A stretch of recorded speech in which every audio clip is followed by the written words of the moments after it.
একটি লোকের পোষা একটি কুকুর ছিল। লোকটা যখন বাইরে থেকে বাড়িতে আসতো, কুকুরটি তখন লোকটার কাছে এসে লেজ নাড়াতে থাকতো। ও মালিকের অনেক বাধ্য ছিল। লোকটি যখন খেতে বসতো, কুকুরটি তখন সামনে এসে চুপ করে বসে থাকতো। মালিক কিছু দিলে তাই খেত।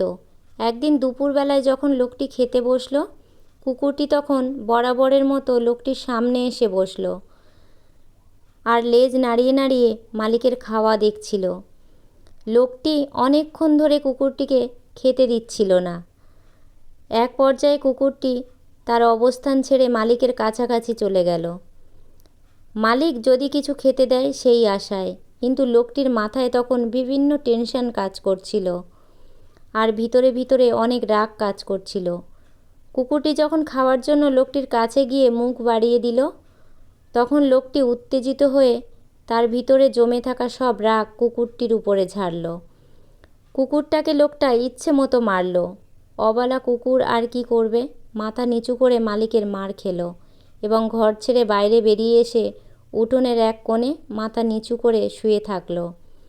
এরপর রাতে যখন লোকটি বাড়ি ফিরল, তখন তার সেই কুকুরটিকে কোথাও দেখতে পেল না। লোকটি সারা বাড়ি তন্ন তন্ন করে খুঁজল, কিন্তু কোথাও তাকে দেখতে পাওয়া গেল না।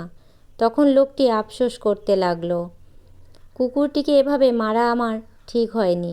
লোকটি পরেও অনেক জায়গায় খোঁজ করেছিল, তবুও কুকুরটিকে আর পাওয়া গেল না।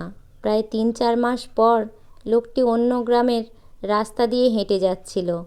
তখন লোকটি দেখতে পেল তার সেই পোষা কুকুরটি একটা দোকানের পাশে মাথা মাটিতে রেখে কেমন যেন মরার মতো পড়ে আছে।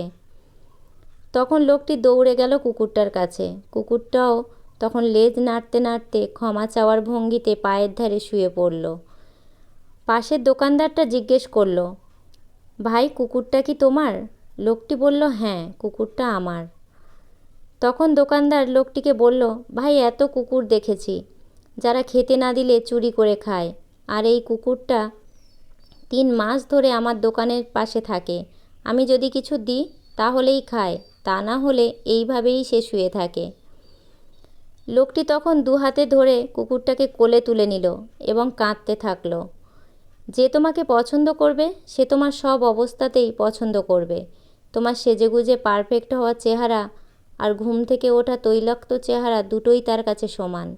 তুমি চিকন কিংবা মোটা, যেটা তার কাছে কোনো পরিচয় বহন করবে না। তার কাছে তুমিই সম্পূর্ণা, তোমার বিকল্প কেউই নেই। খাবার যত দামি হোক তা পচে গেলে কোনো মূল্য থাকে না, তেমনি মানুষের শিক্ষা যতই থাকুক মনুষ্যত্ব না থাকলে তার কোনো মূল্য নেই। কিছু অমানুষ এখনও পৃথিবীতে আছে যারা মানুষ হয়েও পশুর মতো আচরণ করে। ঘরের স্ত্রীর গায়ে হাত তোলে।